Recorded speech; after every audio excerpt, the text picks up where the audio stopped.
आगाज में आम खबर शामिल करेंगे। वजीर आजम शहबाज शरीफ और फजल रहमान के दरमियान टेलीफोनिक राब्ता हुआ है। फजल रहमान ने मदारिस रजिस्ट्रेशन बिल पर तहफ़्फ़ुज़ात से आगाह किया।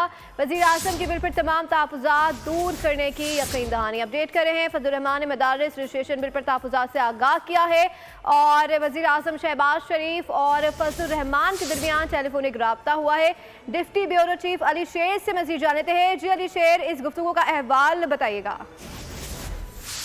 वज़ीर-ए-आज़म पाकिस्तान मियां मोहम्मद शहबाज शरीफ ने अमीर JUI मौलाना फजल रहमान से रब्ता किया है। ये टेलीफोनिक रब्ता हुआ है और उस पर मदारिस रजिस्ट्रेशन बिल जो है उस पर अब तक जो सदर ममलकत ने दस्तखत नहीं किए हैं उस पर मौलाना फजल रहमान ने तहफ़्फ़ुज़ात का इजहार करते हुए कहा कि ये वो बिल है जो एक तरह से इत्तफाक राय से पास किया गया है और अब इसको मतनाज़ा बनाया जा रहा है।